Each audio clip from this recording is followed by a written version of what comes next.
Good morning from Panhandle Outdoors with Winston Chester. Panhandle Outdoors, your source for fishing, hunting, and information for folks who enjoy the great outdoors. Now sit back, relax. It's Panhandle Outdoors.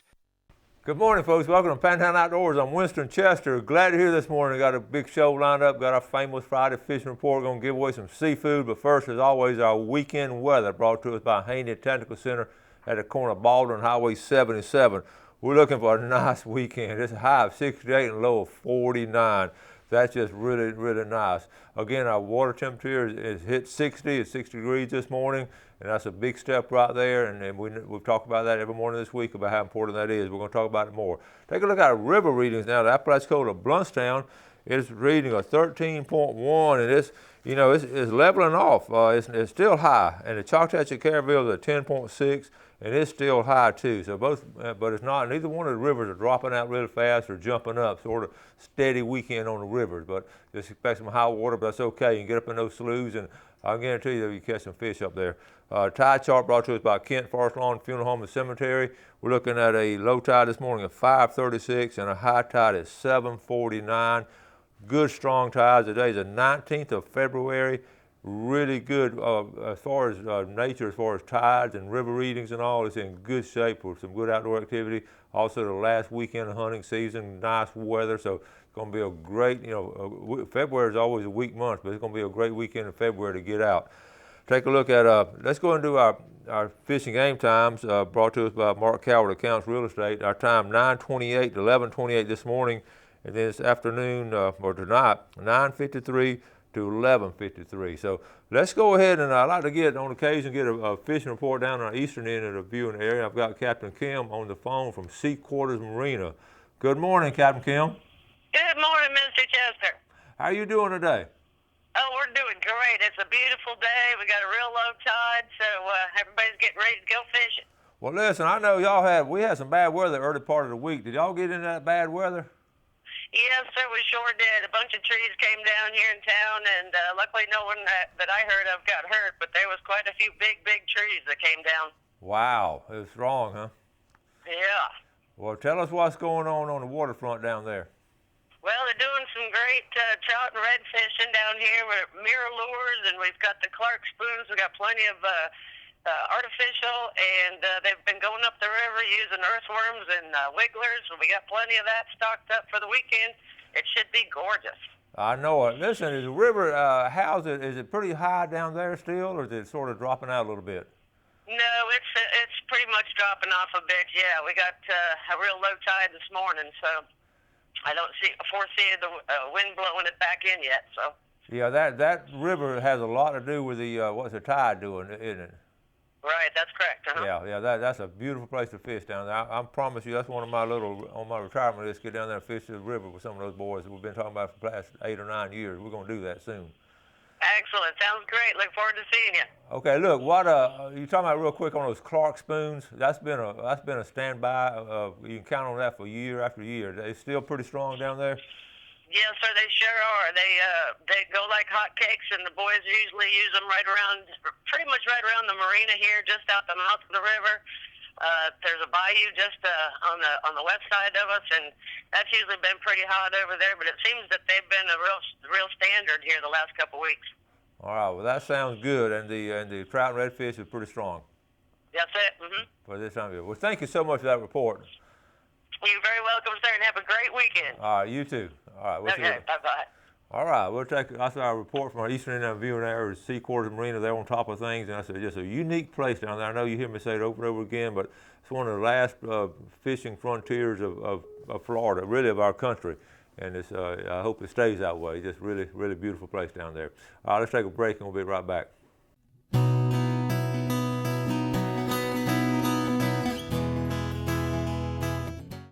All right, welcome back. We're on the road right here now. Well, let's look at some pictures, and we'll get started with the pictures. I got just an assortment of them. I just, the things I show you, I'll just enjoy seeing them. So some of these are little slogans and logos and all, but this is like a little saying here. Hey, this is what happens when you tell someone about your fishing spot. And that is so true.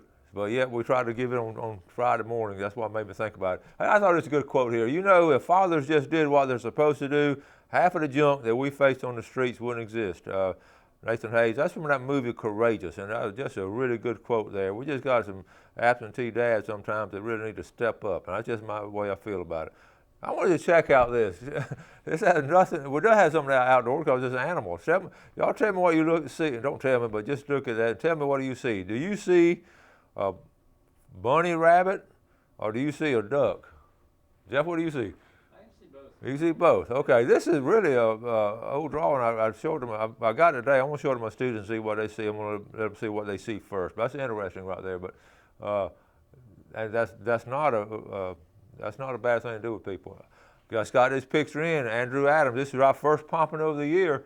Andrew graduated a couple years ago. I don't know where he caught him. I'm going to try to find out and touch base with him.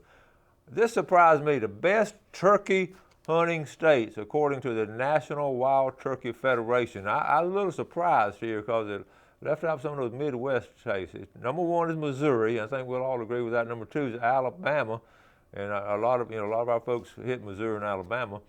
And number three is Pennsylvania, and check out number four is Wisconsin.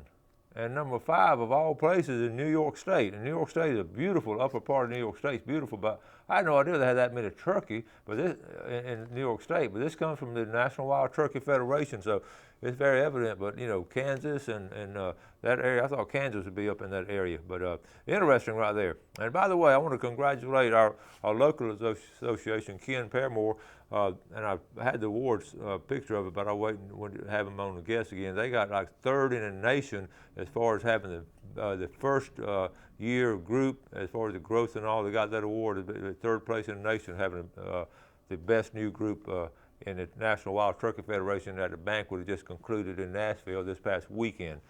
Okay, one thing we're talking about, hog hunting. Let's look at some dates on the management areas where you can go spring and summer. In 2016, the summer hog hunting, spring and summer, is on the wildlife management areas in the Apalachicola Bradwell unit, which is in Liberty County. Those are your dates. You can dog hunt them. I don't expect you to memorize them, but you can look online. But just you can dog hunt pretty soon on those weekends. And on the right side, you can still hunt. So it's just alternating back and forth, dog hunting and still hunting. And then also in Franklin and Gulf County on Apalachicola River down at the bottom there, you've got a dog and still hunting together on those weekends in the wildlife management area, May, June, July, August, and one weekend in each month. That's a lot of y'all that has a great opportunity there. You don't have to worry about going on private land right there in the management area. So hog hunting in the spring and summer is really strong. While we're doing day, okay, one more too, on the Box R down in Franklin County, dog hunting only, one weekend in May, one weekend in June, July, and August, and September. Those weekends there, okay? This is that star. This is a redfish tournament. I probably can't see it on the screen. I'll just read this to you. But basically, this redfish Coastal Conservation Association, the redfish, that first place and prize now is going to be GMC Sierra 1500 pickup truck. Second place is a Contender 22-foot Sport, a Contender now with trailer and all, and powered by Yamaha. That's not a bad. Now this is for the tag redfish that somebody's going to win them here in Florida. Third place, a truck Contender. Third place is going to be a Pathfinder, a 22-foot Pathfinder. By the way, that Contender is 22 foot. So two 22-foot boats right there. Pathfinder, what a brand. Fourth place, if you get the fourth one in there, that's a Hells Bay Waterman, which is a really great flats boat. Fifth place is a Sea Hunt, 23-foot Sea Hunt. And then also they have places for the youth, and they got to start that off this year. So we'll tell you more about it. That's a great situation. You need to join CCA and be a part of that group. And you can be lucky, not good. All right. I'll take a look at it. Speaking of turkey hunting, we'll double check our dates on it. We're of course north of the State Road. The youth turkey hunt is right around the corner now, March 12th through 13th, and we're looking at the spring turkey season, regular turkey season for grown-ups, March the 19th through April the 24th. All right, those are the dates there. See, Barry Pate sent a picture. My baby finally had a nice one walk out on her. Good job. And I think that takes care of our pictures for this morning. We'll have some more pictures, I'm sure, early part of the next week, and all kind of things are going on. So let's go ahead and we'll take our break now, and we'll be right back.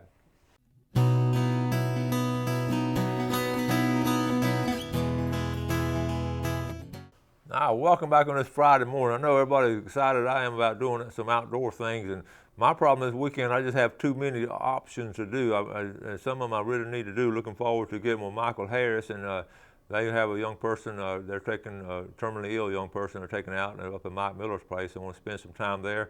Want to also go to the, I want to try to hunt a couple of hours if I can, and then also have the weigh-in for the redfish tournament down in Panama City. So we got all kind of outdoor activities going on. You know, February historically, and we talk about it year after year, February is the worst outdoor month as far as getting, you know, with the weather and the rain and everything, and so many factions and cold, and it's just hard to do a lot of stuff in February. But this weekend and next weekend is looking good. Also, keep in mind, March the 20th now is the first day of spring, and we're only we're not that far away from there today. I believe today's February the 19th, so a month from tomorrow, will be the first day of spring officially. I love March the 20th, a very special day. I always remember that. So it's also my anniversary. So anyway, we'll go ahead and that's why I can remember that. Okay, let's go ahead. This is something, I just saw this posted on Facebook last night. It turned my stomach a little bit because this guy was bragging. He said, well, I'm glad hunting season wrapping up. I just got my 10th deer. And I'm thinking to myself, 10 deer? What in the world would somebody want to kill 10 deer in a season? And I didn't ask, I just saw it. And he said, well, I got my freezer all full and gave some to my buddies and this and that. And I'm thinking, to me, I'll be honest with you now, and I love to hunt and fish and always will, but that is greedy, and no one needs to kill 10 deer in a year. That's ridiculous. Number one, it's not healthy. If you had an odd situation where they came in and told you needed to clean them out, but I have never heard of nobody having killed 10 deer in one area. But anyway, that's greedy, okay? And what you should do, if you got to take out that many, go ahead and take you out 3 or 4. I mean, nobody needs, in my opinion, nobody needs to kill over 3 deer a year. That's going to fill your freezer. And so you want to give some to your cousin or something, that's still enough deer. You don't want to eat that much deer year round. I'm telling you, don't eat it every weekend. So 3 deer to me is maximum, and that's just the way I feel.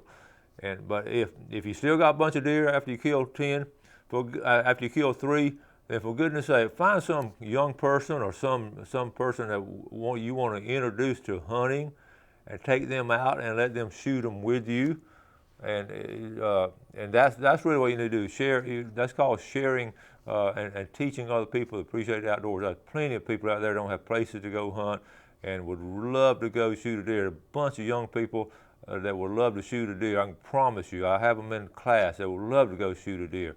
And if you got, so don't shoot 10 and then brag about it. Oh, we got 10, and that's my 10th deer. That's just greedy, and it's very unsportsmanlike, and to me it's unethical as an outdoorsman to kill that many. It's like, you know, that's just the way I feel about it. Okay, a couple of things I want to tie together.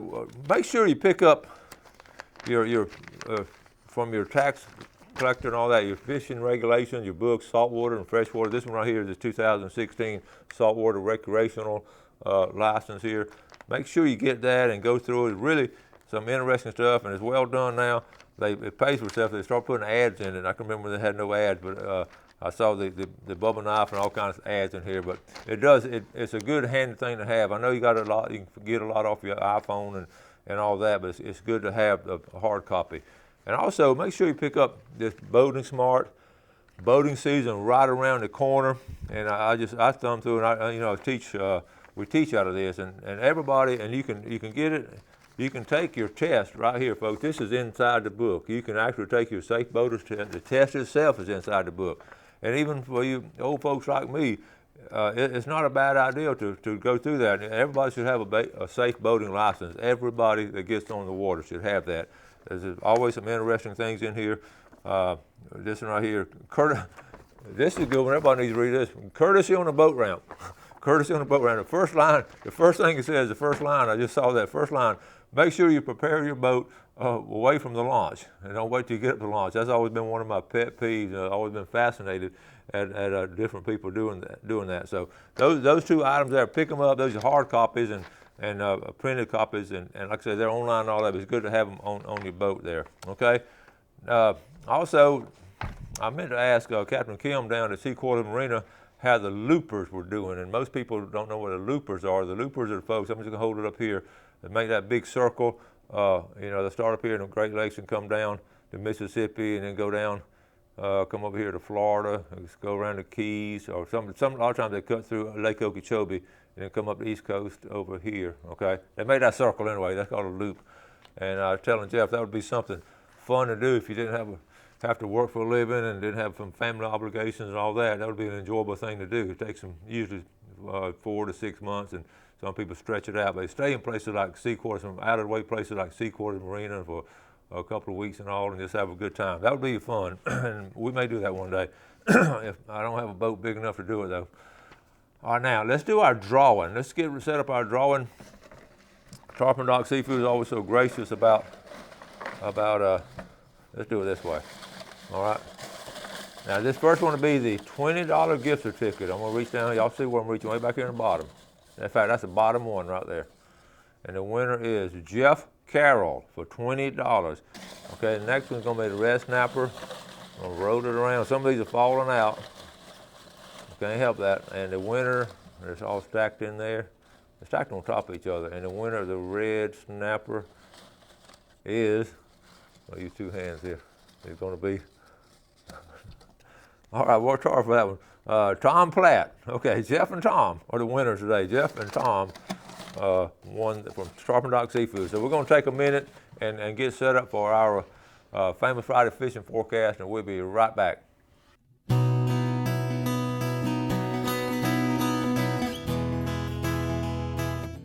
Hi, welcome back to the famous Friday fishing forecast. I'm looking down at a little monitor here, and just in general, just looking at the area and looking at all the bays. I know you might think this is a little goofy and all, but it's just a beautiful area. I mean, looking at the bays and the rivers and everything, and again, we're so blessed to be here in the Florida Panhandle. So let's move on. We'll get this report in here. We talked about freshwater. It's going to be similar. It's been this way. It's really a February freshwater report. Of course, crappie is good in this month, but basically it's high water on the rivers and windy on the lakes. You know, we just had a storm early part of the week, and the water. You just saw the fishing report. The river report on the rivers, and they're still high. But again, they're catching some. You heard Kim talk about up there up the river with just worms and crickets up in the early part of the river in Carabel. The peer report, I did not get a peer report. I called Carrie before I came on the show, and I've searched for some information. I have no peer report, but there has not been a lot of people. Now I've had a couple of my students fish off the St. Andrews State Park pier, and they've gotten some bluefish, and that was the early part of the week when they had a couple of days off on President's Day. So they caught some bluefish off the St. Andrews State Park pier, but nothing to brag of. Shark fishing has been good. There's a group of people who go shark fishing on a regular basis, and it's been pretty steady for this time of year. So let's go down here. Let's start down here. We just had Captain Kim give that one at Seaquarter Marina, so we'll skip out on. We don't have a lot of offshore reports, folks, and the divers, again, the water is still mud and all. Let's go to Apalachicola, if I can get in here to Apalachicola.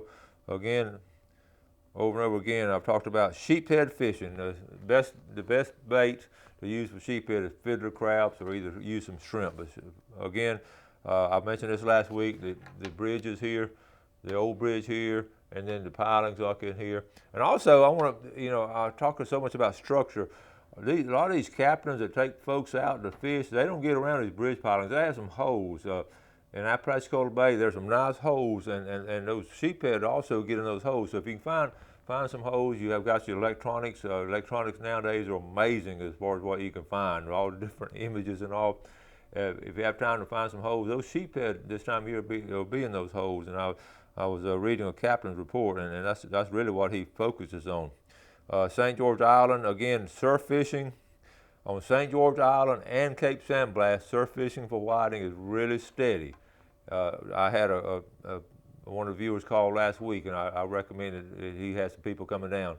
He's from, I think, up around Chipley, and he wanted to know where to take them. I definitely would recommend, if you want to take a group of people out in the surf, but whiting would be one of the best thing to catch right now. All right, let's come on in here to behind St. Vincent Island. We know that. Okay, let's go to St. Joe Bay. St. Joe Bay again for a couple weeks in a row. I was down there Monday talking to them, and they've caught some nice trout in St. Joe Bay. Not a lot of them, but the hot spot again in St. Joe Bay is going to be right here under this bridge.